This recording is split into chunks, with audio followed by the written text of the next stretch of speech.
واتقوا لكفرنا عنهم سيئاتهم ولأدخلناهم جنات النعيم ولو أنهم أقاموا التوراة والإنجيل وما أنزل عليهم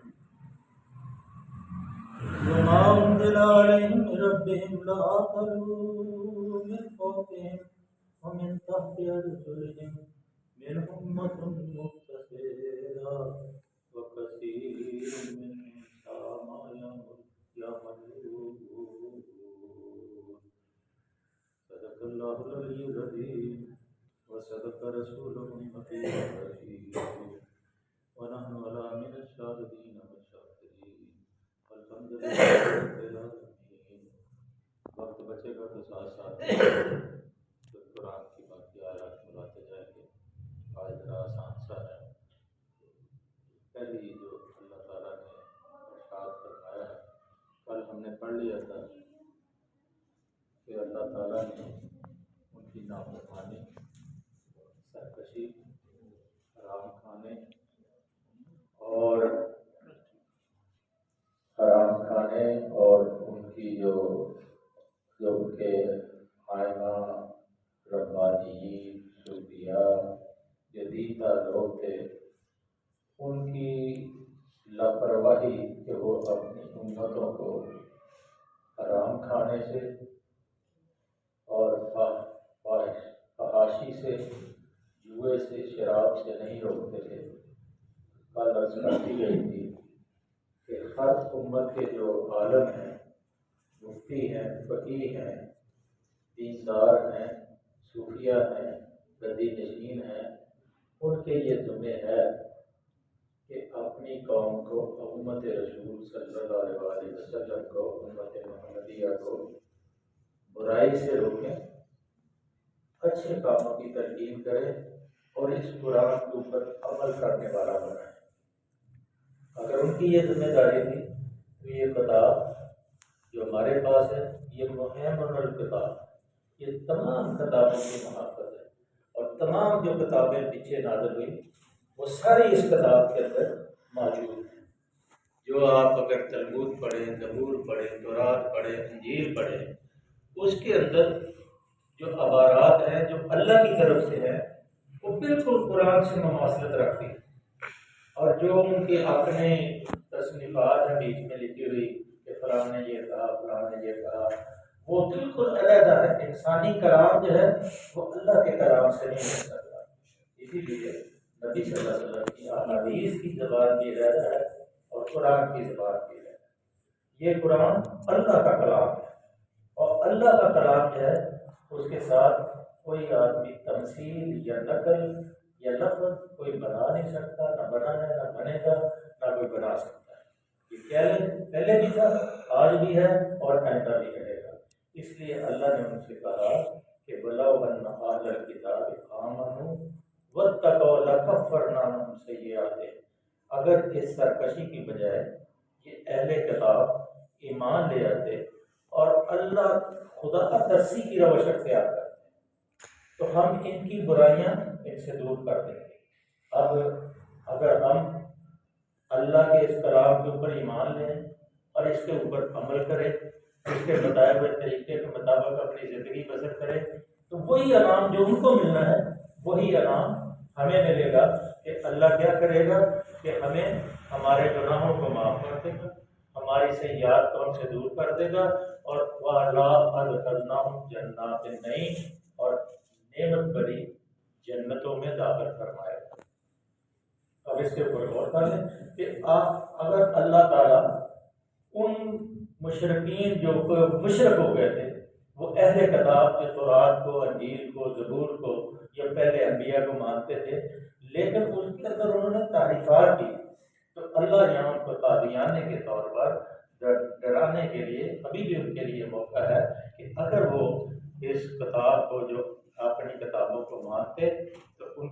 اللہ ان کی سیئات کو دور کر دیتا، ان کو نعمت بھری جنتوں کے اندر داخل کرواتا.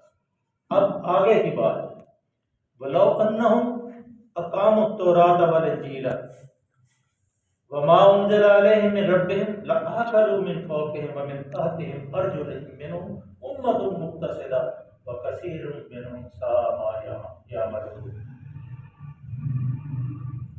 کاش، اللہ ان کے بارے میں فرما رہے ہیں، کاش، لیکن حکم انہیں ہے، کاش انہوں نے تورات اور انجیل کو قائم کیا ہو، کیونکہ تورات کے اندر اور انجیل کے اندر جو احکامات ہیں وہ اس قرآن کے اندر بھی وہی احکامات ہیں۔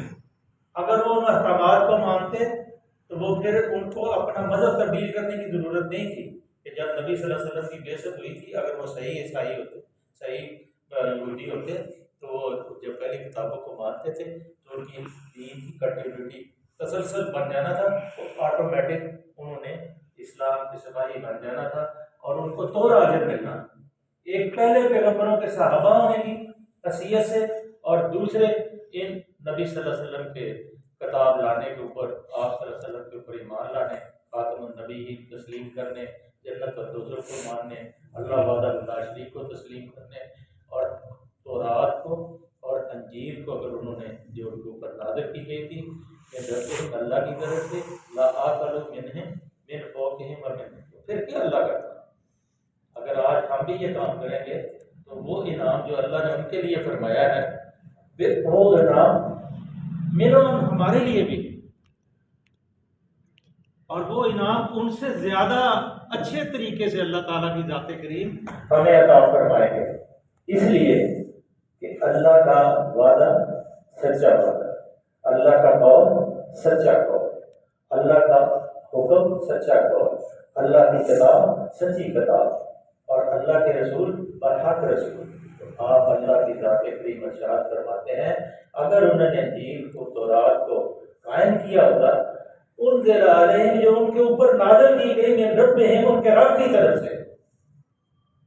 لا کرو، ایسا کرتے تو ان کے لیے اوپر سے رزق برستا، من فوقہم، اوپر سے۔ اگر ہم قرآن کو تسلیم کر لیں، ایمان کبھی ہو، یقین کامل ہو، اور پھر وہ کہتے ہیں ہو ذوق یقین پیدا تو کٹ جاتی ہیں زنجیریں، پھر زنجیریں خود بخود کٹنا شروع ہو جاتی ہیں۔ اگر ذوق یقین اندر ہو، اگر ایمان کی قوت اندر ہو، اور قوت اندر جب ایمان کی شمع جلتی ہے، جب وہ شعلہ جوالہ بنتی ہے تو اس کو پھر منظر آسمانوں میں نظر آتی ہے، زمین کے اس سے اوپر اس کی پرواز جو ہے پھر آسمانوں سے پرے اس کی نگاہ جاتی ہے کہ اس کے آگے پھر وہ سدرۃ المنتہا پہ اللہ کے رسول جاتے ہیں، پھر فرشتہ کہتا ہے کہ میں آگے نہیں جا سکتا، اس سے آگے یہ میری حد ہے کہ جبریل علیہ السلام کا جو دفتر ہے وہ سدرۃ المنتہا پہ ہے، لیکن اللہ کے رسول صلی اللہ علیہ وسلم اکیلے کرتے ہیں جو نشانیاں دیکھتے ہیں، کبھی پہلے آسمان پہ، کبھی دوسرے آسمان پہ، کبھی تیسرے آسمان، کبھی چوتھے آسمان پہ، کبھی پانچویں، کبھی چھٹے، کبھی ساتویں، مختلف یہ تفصیل کے معاملات نہیں ہیں، لیکن اللہ نے پھر ان کو اپنی بے شمار نشانیاں جو تھیں اللہ نے دکھائیں، اس لیے دکھائیں تاکہ ایمان بالشہادہ ہو جائے۔ ہمارا ایمان جو ہے ایمان بالغیب ہے، جو رسولوں کا ایمان ہے وہ ایمان بالشہادہ ہے، انہوں نے اپنی سر کی آنکھوں سے وہ ساری چیزیں دیکھی ہیں جو قیامت کے بعد ہمیں نظر آئیں، جیسے اللہ کے رسول عزیر علیہ السلام نے کہا کہ بس رب نے اپنے بقرہ میں پڑھا ہے کہ ایک بستی الٹی ہوئی تھی، بالکل فنا و برباد ہوئی تھی، پتہ نہیں کب سے وہ فنا تھی، تو آپ گدھے کے اوپر جا رہے تھے تو دل میں خیال ہے کہ اللہ اس بستی کو کیسے زندہ کرے گا دوبارہ، تو اللہ تعالیٰ نے آپ کو موت واقع کر دیا آپ کو،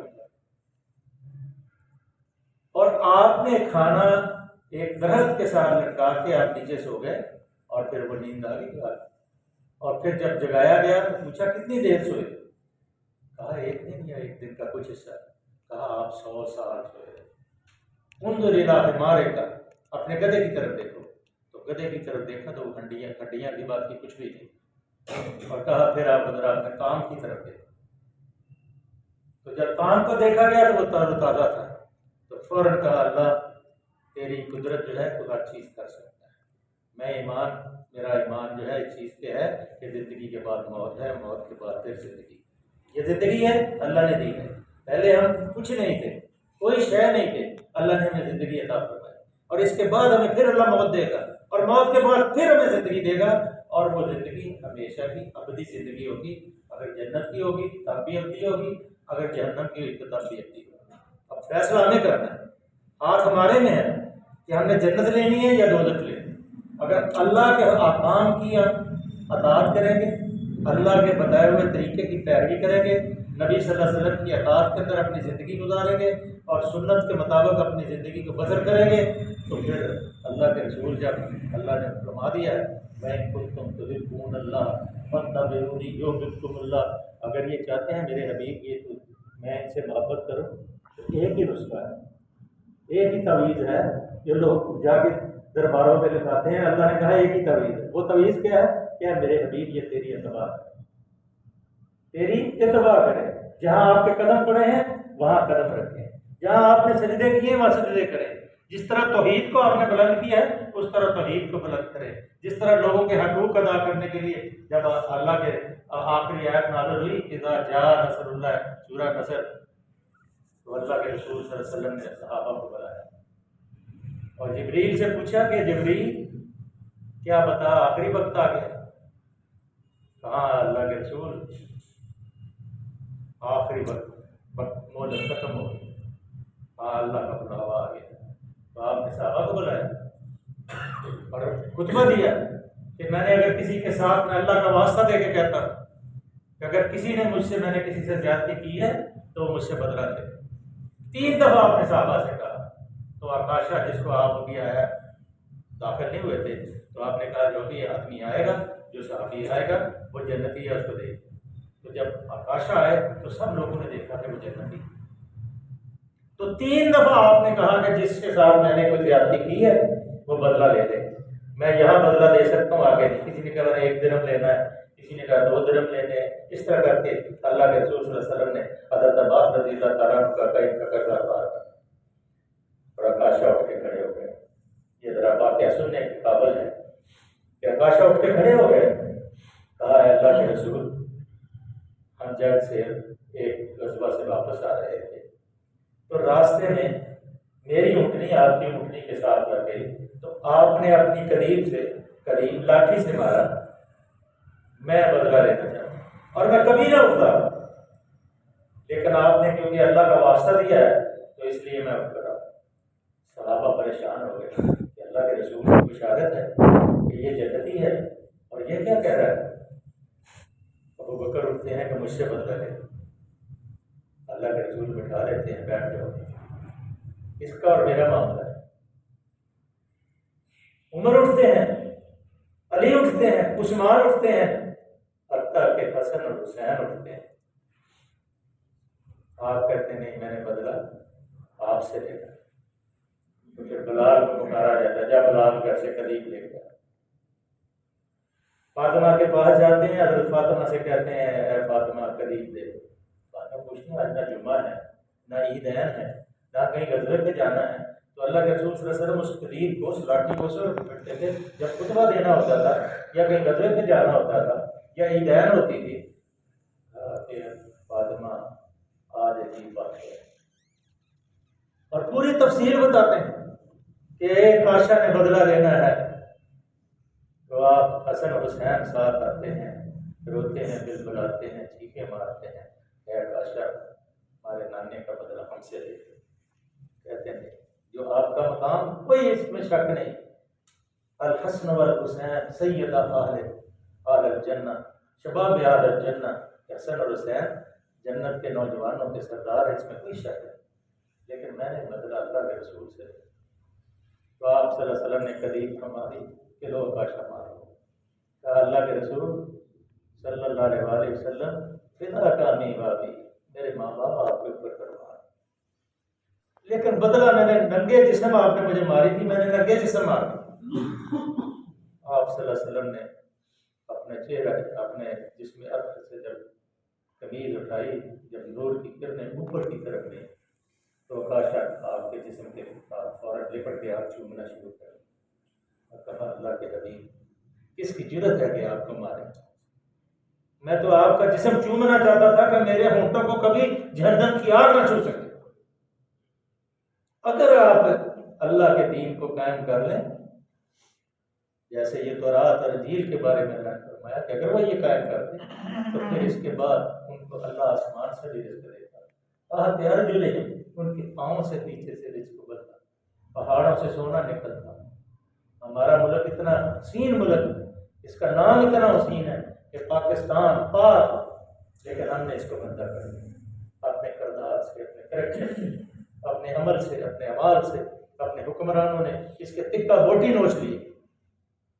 اور ہر بندہ اس لیے مقروض ہے کہ ہمارے حکمرانوں کے پیٹ نہیں بنتے۔ آج دیکھیں کیفیت کیا ہے۔ اب بھی میرے عزیزو آپ سے درخواست ہے کہ جتنے یہاں بیٹھے ہیں کوشش کریں کہ اللہ کے اس بتائے ہوئے طریقے پہ عمل کریں، ان لوگوں کی حمایت کریں جو اللہ کے دین کے حمایتی ہیں، جو اللہ کے رسول صلی اللہ علیہ وسلم کی سنتوں کے اوپر عمل کرنا چاہتے ہیں، جو اس ملک کے اندر قرآن کو نافذ کرنا چاہتے ہیں۔ ان لوگوں کی حمایت کریں جو دین کے اس نظام کو اس ملک کے اوپر نافذ کرنا چاہتے ہیں، اور جہاں جہاں دین کا کام ہو رہا ہے، جس انداز میں بھی ہو رہا ہے، ان لوگوں کی حمایت کریں۔ یہ فرقہ بندی اور گروہ پرستی سے باہر نکل آئیں، نور اور بشر کے جھگڑوں سے باہر نکلیں۔ اطاعت کا پوچھنا ہے، اللہ نے نہ نور کا پوچھنا ہے، نہ بشر کا پوچھنا ہے، نہ حاضر کا پوچھنا ہے، نہ نادر کا پوچھنا ہے۔ اللہ نے پوچھنا عمل کیا، اتباع کی میرے حبیب کی۔ غزوے پہ جاتے تھے رسول، تبلیغ پہ جاتے تھے رسول، تب پتھر کھاتے تھے رسول، لیکن پھر بھی مائی کا بوجھ اٹھاتے تو کہتی تھی کہ یہاں ایک آدمی آیا وہ جادوگر ہے، اور لوگوں نے کہا مجھے جو اس کا کلام سنتا ہے، جو اس سے ملتا ہے، وہ اس کا کلمہ پڑھ لے، تو میں اس سے ڈر کے بھاگ رہی ہوں۔ تو اپنا بوجھ، اس کا بوجھ اپنے کندھوں پہ رکھ کے رسول جاتے ہیں، اور باہر جب چھوڑتے ہیں تو کہتی ہیں اماں جی میں وہی آدمی ہوں جس سے ڈر کے آپ بھاگ رہے ہیں۔ تو پھر اماں کیا کہتی ہیں؟ اشہد لا الہ الا اللہ و اشہد ان محمد رسول اللہ۔ یہ انداز ہیں کہنے کے کہ وہ روزانہ کوڑا پھینکتی ہے، بیمار ہو جاتی ہے۔ پوچھا کیا بات ہے، آج وہ کوڑا ڈالنے والی نہیں آئی؟ کہا وہ بیمار ہے، چلو اس کی خبر لیتے ہیں۔ جب اس کی خبر گیری کے لیے گئی تو کل دروازہ کھولنے سے پہلے اندر سے اس نے آواز کی اشہد لا الہ الا اللہ و اشہد ان محمد رسول اللہ۔ یہ کردار ہے، کریکٹر بولتا ہے، کریکٹر بولتا ہے۔ جب کریکٹر بولے گا تو پھر ہمارا اگر کردار صحیح ہو، چلتے پھرتے ہم قرآن کے نمونے بن جائیں، ہمیں دیکھنے والے رش کریں کہ لوگ پہچان لیں کہ یہ مسلمانوں کی دکان ہے، یہ مسلمانوں کا دفتر ہے، یہ مسلمان جا رہا ہے، تو پھر لوگ دیکھ کے ہی مسلمان ہوتے جائیں۔ کہ مسواک کرنے سے فوجیں بھاگ جاتی ہیں کبھی، لیکن تھوڑی سی فوجی ہیں، تھوڑے سے لوگ صحابی ہیں، مسواک کر رہے ہیں، مخبر دیکھ رہا ہے، کہہ رہا ہے وہ دانت تیکھے کر رہے ہیں، انہوں نے آپ کو کچا چبا دیا۔ اس لیے میرے عزیزو سب سے بڑی بات اس قرآن کو اپنانا، اس قرآن کے اوپر عمل کرنا، اس کو سمجھنا، اس کے الفاظ کو سمجھنا، اور اللہ کے رسول صلی اللہ علیہ وسلم کے بتائے ہوئے طریقے کے اوپر عمل کرنا۔ تو اللہ فرماتے ہیں اگر وہ انجیل اور تورات کو قائم کرتے جو ان کے اوپر نازل کی گئی تھی، جب اللہ ان کو ایسے کر سکتا ہے کہ نیچے سے بھی رزق، اوپر سے بھی رزق، رائے سے بھی بائیں سے، پھر ہمیں قرضہ لینے کی کیا ضرورت؟ ہمارا مالک تو اللہ ہے، ہم مملوک ہیں۔ رازق ہمارا اللہ ہے، مرزوق ہے۔ خالق ہمارا اللہ ہے، مخلوق ہے۔ تو جب سب کچھ اس کے سپرد ہم کریں گے،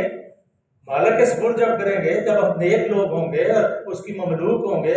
تو کیا مالک چاہتا ہے کہ اس کی فصل اجڑ جائے؟ وہ چاہتا ہے کہ اس کی فصل برباد ہو جائے، مسلمانوں کو شکست اور ہزیمت اٹھانی پڑے؟ نہیں، ہزیمت اس لیے ہمیں ہوتی ہے کہ ہم گروہوں میں تقسیم، ایسی سی جاہلانہ گفتگو ممبر سے، محراب سے ہوتی ہے کہ المان والا چیز، ایسا رونے کو دل چاہتا ہے کہ کیا کریں، کدھر جائیں، کس کو سنائیں کہ ایک ممبر پہ بیٹھا ہے، رسول پہ محراب میں نماز پڑھا کے بیٹھا ہے، اور ایسی گفتگو کرتا ہے کہ جس کا نہ سر ہے نہ پاؤں، لیکن بیٹھا لوگ اس کی بات کو سنتے ہیں۔ اور اس لیے کیونکہ بیچارے پڑھے لکھے نہیں، اس لیے میرے عزیز اس قرآن کو جب پڑھا جاتا ہے تو اللہ فرماتا ہے خاموشی سے سنو، تمہارے اوپر رحمت کی جائے گی، تمہارے اوپر رحمت کی جائے گی۔ اس قرآن کو سمجھو اور اس کے اوپر عمل کرو۔ اللہ اکبر۔ وَكَثِيرٌ مِّنْهُمْ سَاءَ مَا يَعْمَلُونَ، اور کچھ لوگ راست رو بھی، لیکن ان کی اکثریت سخت بادل ہے، شرابیں پیتے ہیں۔ آج بھی ہمارے جتنے یہاں گئے گزرے شو کارڈ صحیح ہیں،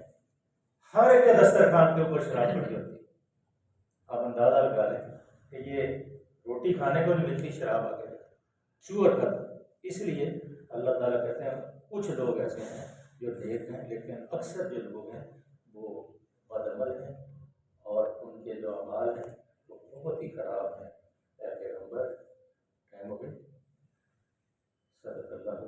ناظرین کل انشاءاللہ تعالیٰ پڑھیں گے اللہ تعالیٰ سے دعا کرنا ہمیں بولے دے آمین پورا تفصیل کے ساتھ پڑھ لیں اور اس کے اوپر اللہ صلی وسلم اللہ کے ساتھ رسول کا حبیب کا سیدنا محمد نبی المی وعلى آله وصحبه وبارك وسلم اللهم حاسبنا حسابا كبيرا اللهم حاسبنا حسابا كبيرا اللهم حاسبنا حسابا كثيرا ربنا لا تزغ قلوبنا بعد إذ هديتنا وهب لنا من لدنك رحمة إنك أنت الوهاب ربنا أفرغ علينا صبرا وثبت أقدامنا وانصرنا على القوم الكافرين يا شافي الأمراض اشف مرضانا ومرضى ودافع البليات بالفضليات اللهم إني أسألك الهدى والتقى والعفاف والغنى اللهم إني أعوذ بك من الفهم